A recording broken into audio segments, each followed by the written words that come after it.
కూకట్పల్లి హైదర్ నగర్ గ్రామంలో గత 3 రోజులుగా రెక్కి నిర్వహించిన సుధీర్ అనే బీటెక్ విద్యార్థి దొంగతనానికి వచ్చి అడ్డంగా దొరికిపోవడంతో స్థానికులు పట్టుకుని దేహశుద్ధి చేసి పోలీసులకు అప్పగింత దొంగతనానికి వచ్చిన యువకుని వద్ద నుంచి సెల్ ఫోను కత్తిని పల్సర్ బైక్ ను పోలీసులకు అప్పగించిన స్థానికులు బెట్టింగ్లకు అలవాటు పడ్డ సుధీర్ 20 లక్షల రూపాయలు పోగొట్టుకున్నాడంటూ ఏం చేయాలో తోచక దొంగతనం చేయడానికి వచ్చానని తెలిపిన సుధీర్ కేసు నమోదు చేసుకుని దర్యాప్తు చేస్తున్న పోలీసులు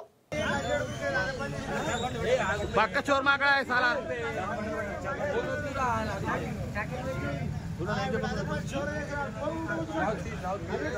ए फोन ఎక్కడ పోది ఇది ఫోన్ అన్ని పోతే ఎక్కడ పోవాలి అన్న నాదన్న లాక్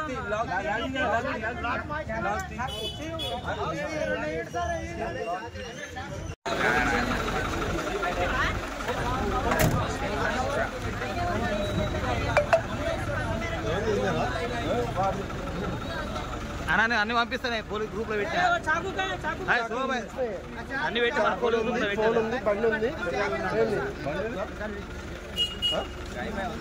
జరుగురా బాబు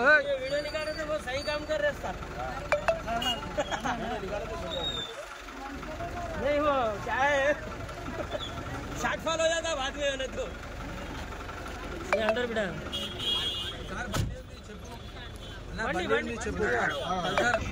బండి వస్తుంది రైడ్కి పోదు తమ్ముడు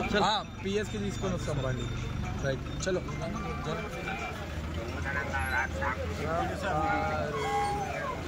తెలుగులో మాట్లాడుతుంది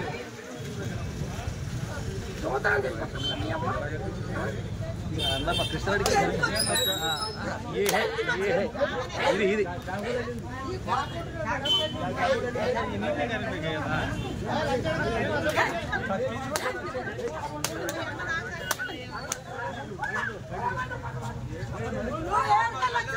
Hey,